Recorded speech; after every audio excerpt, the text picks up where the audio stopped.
प्रिय विद्यार्थियों, आज हम पढ़ेंगे कक्षा 9 विषय हिंदी क्षितिज भाग 1 पाठ संख्या 2। पाठ का नाम है लाशा की ओर। इस पाठ के लेखक हैं राहुल सांकृत्यायन। राहुल सांकृत्यायन जी ने 1929-30 में जो तिब्बत की यात्रा की थी, उस तिब्बत के यात्रा वृत्तांत से यह पाठांश लिया गया है। तो आइए शुरू करते हैं आज का पाठ लाशा की ओर। वह नेपाल से तिब्बत जाने का मुख्य रास्ता है। फरी कलिंगपोंग का रास्ता जब नहीं खुला था तो नेपाल ही नहीं, हिंदुस्तान की सभी चीजें इसी रास्ते तिब्बत जाया करती थी।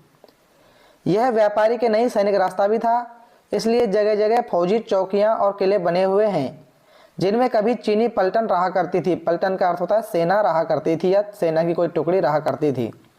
आजकल बहुत से फौजी मकान गिर चुके हैं। दुर्ग के किसी भाग में जहां किसानों ने अपना बसेरा बना लिया है, वहां घर कुछ आबाद दिखाई पड़ते हैं। ऐसा ही परित्यक्त एक चीनी किला था। हम वहां चाय पीने के लिए ठहरे। तिब्बत में यात्रियों के लिए बहुत सी तकलीफें भी हैं और कुछ आराम की बातें भी। वहां जाति पाति छुआछूत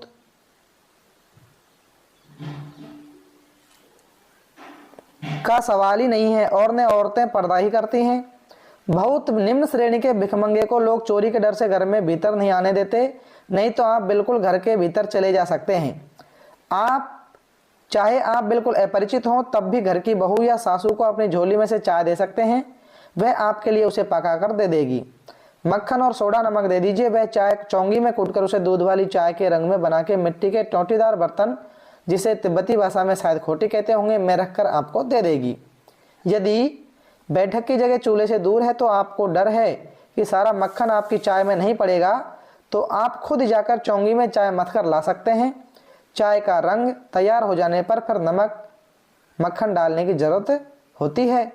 इस प्रकार लेखक राहुल सांकृत्यायन जी ने इस पद्य में तिब्बत में यात्रियों के साथ में कैसा व्यवहार किया जाता है उसकी बात बताई है। उन्होंने बताया कि जो निम्न श्रेणी के भिखमंगे होते हैं, उन्हीं को चोरी के डर से लोग घरों में नहीं घुसने देते, बल्कि अन्य लोगों के साथ में वो अच्छा व्यवहार करते हैं। परित्यक्त चीनी किले से जब हम चलने लगे तो एक आदमी राहदारी मांगने आया। राहदारी का मतलब होता है रास्ते में कुछ रुपए पैसे उनसे मांगने आया। हमने वह दोनों चिटें उसे दे दी थी। यह चिट का मतलब है येनम गांव के पास पुल से नदी पार करने के लिए जोंगपोन यानी मजिस्ट्रेट के हाथ की लिखी गई चिट्ठी, जो लेखक ने अपने मंगोल दोस्त के माध्यम से प्राप्त की थी। एक हिसाब से कहें तो मतलब रास्ते में चलने की अनुमति उसे दे दी थी, अनुमति पत्र उसे दे दिया था। शायद उसी दिन हम थोंगला के पहले के आखिरी गांव में पहुंच गए। यहाँ भी सुमति के जान पहचान के आदमी थे। सुमति वही आदमी है जो राहुल सांकृत्यायन जी के साथ में तिब्बत यात्रा में उनके साथ में रहा, और भिखमंगे रहते भी ठहरने के लिए अच्छी जगह मिली। 5 साल बाद हम इसी रास्ते लौटे थे।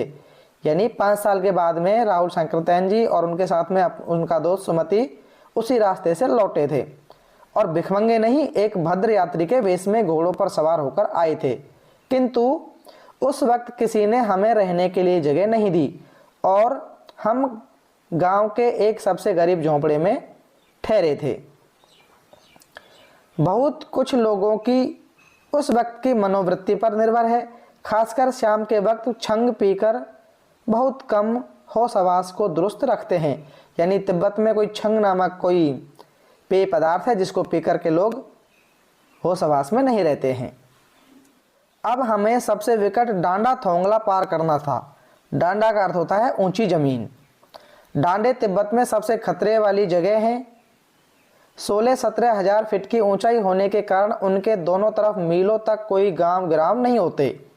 नदियों के मोड़ और पहाड़ों के कोनों के कारण बहुत दूर तक आदमी को देखा नहीं जा सकता। डाकुओं के लिए यही सबसे अच्छी जगह है। तिब्बत में गांव में आकर खून हो जाए तब तो खूनी को सजा भी मिल सकती है, लेकिन इन निर्जन स्थानों में मरे हुए आदमियों के लिए कोई परवाह नहीं करता। सरकार खुफिया विभाग और पुलिस पर उतना खर्च नहीं करती, और वहां गवाह भी तो कोई नहीं मिल सकता। डकैत पहले आदमी को मार डालते हैं, उसके बाद देखते हैं कि कुछ पैसा है या नहीं। हथियार का कानून न रहने के कारण यहाँ लाठी की तरह लोग पिस्तौल बंदूक लिए फिरते हैं। डाकू यदि जान से न मारे तो खुद उसे अपने प्राणों का खतरा है। गांव में हमें मालूम हुआ कि पिछले ही साल थोंगला के पास खून हो गया। शायद खून की हम उतनी परवाह नहीं करते क्योंकि हम भिखमंगे थे और जहाँ कहीं वैसी सूरत देखते टोपी उतार जेब निकाल कुची कुची यानी दया दया एक पैसा कहकर भीख मांगने लगते। लेकिन पहाड़ की ऊंची चढ़ाई थी, पीठ पर सामान लादकर कैसे चलते और अगला पड़ाव 16-17 मील से कम नहीं था। मैंने सुमति से कहा कि यहाँ से लंकोर तक के लिए कोई 2 घोड़े कर लो, सामान भी रख लेंगे और चढ़े चलेंगे। दूसरे दिन हम घोड़ों पर सवार होकर ऊपर की ओर चले। डांडे से पहले एक जगह चाय पी और दोपहर के वक्त डांडे के ऊपर जा पहुंचे। हम समुद्र तल से 17-18 हजार फीट ऊंचे खड़े थे। हमारी दक्षिण तरफ पूरब से पश्चिम की ओर हिमालय के हजारों श्वेत शिखर चले गए थे। भीटे की ओर दिखने वाले पहाड़ बिल्कुल नंगे थे। यहाँ भीटे का अर्थ है टीले के आकार का एक ऊंचा सा स्थान, उसे कहेंगे भीटे। न वहाँ बर्फ की सफ़ेदी थी न किसी तरह की हरियाली। उत्तर की तरफ बहुत कम बर्फ वाली चोटियाँ दिखाई पड़ती थी। सर्वोच्च स्थान पर डांडे के देवता का स्थान था, जो पत्थरों के ढेर, जानवरों की सींगों और रंग बिरंगे कपड़ों की झाड़ियों से झंडियों से सजाया गया था। अब हमें बराबर उतराई पर चलना था। चढ़ाई तो कुछ दूर थोड़ी मुश्किल थी, लेकिन उतराई बिल्कुल नहीं। शायद 2-1 और सवार साथी हमारे साथ चल रहे थे। मेरा घोड़ा कुछ धीमे चलने लगा। मैंने समझा कि चढ़ाई की थकावट के कारण ऐसा कर रहा है और उसे मारना नहीं चाहता था। धीरे धीरे वह बहुत पिछड़ गया और मैं दोंकिव कस्तो की तरह अपने घोड़े पर झूमता हुआ चला जा रहा था। ये दोंकिव कस्तो है स्पेनिश उपन्यासकार सारमे तेज, जो 17वीं शताब्दी में थे, के उपन्यास डॉन क्विंजोट का नायक था जो घोड़े पर चलता था, उसको कहते हैं दोंकिव कस्तो। जान नहीं पड़ता था कि घोड़ा आगे जा रहा है या पीछे। जब मैं जोर देने लगता तो वह और सुस्त पड़ जाता। एक जगह 2 रास्ते फूट रहे थे। मैं बाएं का रास्ता ले 1.5 मील चला गया।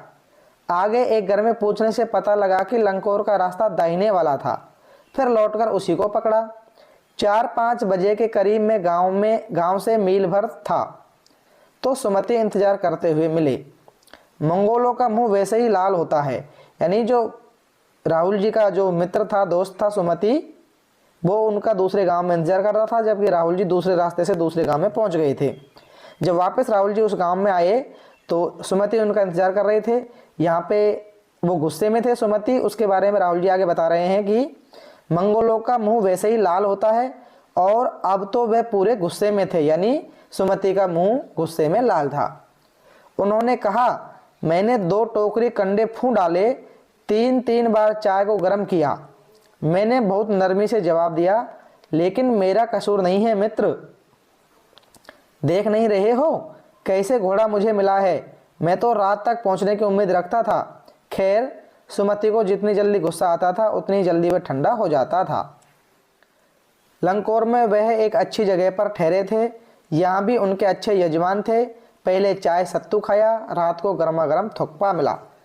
सत्तू का मतलब होता है भुने हुए अन्न जिसमें जौ, चना और जिसका आटा पीसते हैं और ठंडे पानी में मिला करके खाते हैं, उसको सत्तू कहते हैं।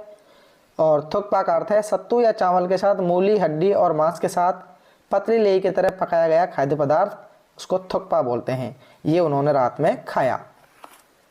अब हम तिंगरी के विशाल मैदान में थे, जो पहाड़ों से घिरा टापू सा मालूम होता था, जिसमें दूर तक छोटी सी पहाड़ी मैदान के भीतर दिखाई पड़ती है। उसी पहाड़ी का नाम है तिंगरी समाधि गिरी। आसपास के गांव में भी सुमति के कितने ही यजमान थे। कपड़े की पतली पतली चिरी बत्तियों के गंडे खत्म नहीं हो सकते थे। चिरी का मतलब होता है फाड़ी हुई, बत्तियों के गंडे, गंडे का मतलब होता है एक कपड़े का या कपड़े से फाड़ी हुई लीर का, चिरी का गंडा, जिसको लोग गले में या हाथों में बांधते हैं, उसको गंडा बोलते हैं। ताबीज आज की भाषा में ताबीज हो सकता है, क्योंकि बोध गया से लाए कपड़े तो खत्म हो जाने पर किसी कपड़े से बोध गया का गंडा बना लेते थे। वह अपने यजमानों के पास जाना चाहते थे। मैंने सोचा यह तो हफ्ता भर उधारी लगा देंगे, मैंने उनसे कहा कि जिस गांव में ठहरना हो उसमें भले ही गंडे बांट दो, मगर आसपास के गाँव में मत जाओ। इसके लिए मैं तुम्हें लासा पहुंचने पर रुपए दे दूंगा। सुमति ने स्वीकार कर लिया। दूसरे दिन हमने भरिया ढूंढने की कोशिश की। यहाँ पे भरिया का अर्थ है भार को वहन करने वाला, भारवाहक, लेकिन कोई न मिला। सवेरे ही चल दिए होते तो अच्छा था, लेकिन अब 10-11 बजे की तेज़ धूप में चलना मुश्किल पड़ रहा था। तिब्बत की धूप भी बहुत कड़ी मालूम होती है। यद्यपि थोड़े से भी मोटे कपड़े से सिर ढांक लें तो गर्मी खत्म हो जाती है। आप 2 बजे सूरज की ओर मुँह करके चल रहे हैं। ललाट धूप से जल रहा है और पीछे का कंधा बर्फ हो रहा है। फिर हमने पीठ पर अपनी अपनी चीज़ें लादी, डंडा हाथ में लिया और चल पड़े। यद्यपि सुमति के परिचित तिंगरी में भी थे, लेकिन वह एक और यजमान से मिलना चाहते थे। इसलिए आदमी मिलने का बहाना कर सेकर विहार की ओर चलने के लिए कहा। तिब्बत की जमीन बहुत अधिक छोटे बड़े जागीरदारों में बंटी है।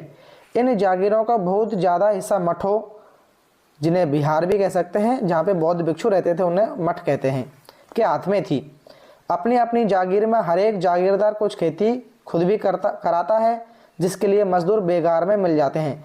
बेगार का मतलब होता है बिना रुपए पैसे के ज़बरदस्ती काम करवाना। खेती का इंतजाम देखने के लिए वहाँ कोई भिक्षु भेजा जाता है, जो जागीर के आदमियों के लिए राजा से कम नहीं होता। सेकर की खेती के मुखिया भिक्षु, जिसका नाम नमसे है, बड़े भद्र पुरुष थे। वे बहुत प्रेम से मिले। हालांकि उस वक्त मेरा भेष ऐसा नहीं था कि उन्हें कुछ भी ख्याल करना चाहिए था। यहाँ एक अच्छा मंदिर था जिसमें कंजूर बुद्ध वचन अनुवाद की हस्तलिखित 103 पोथियाँ रखी हुई थी। मेरा आसन भी वहीं लगा। वह बड़े मोटे कागज पर अच्छे अक्षरों में लिखी हुई थी। एक एक पोथी 15-15 शेर से कम नहीं होगी। यह शेर पुराना भार मापक है। आज की भाषा में कहें तो 15 किलो के आसपास रही होगी, 15 किलो से कुछ कम ही रही होंगी। सुमति ने फिर आसपास अपने यजमानों के पास जाने के बारे में पूछा। मैं अब पुस्तकों के भीतर था। मैं अब पुस्तकों के भीतर का अर्थ है राहुल जी अब उन पुस्तकों को पढ़ रहे थे, इसलिए मैंने उन्हें जाने के लिए कह दिया। दूसरे दिन वह गए। मैंने समझा था 2-3 दिन लगेंगे, लेकिन वह उसी दिन दोपहर बाद चले आए। तिंगरी गांव वहां से बहुत दूर नहीं था। हमने अपना सामान पीठ पर उठाया और भिक्षु नमसे से विदाई लेकर चल पड़े। इस प्रकार यह पाठ आज पूरा हो गया है। इसके प्रश्नोत्तरों को हम अगले वीडियो में देखेंगे। तब तक के लिए सभी बच्चों को एक बार पुनः नमस्कार।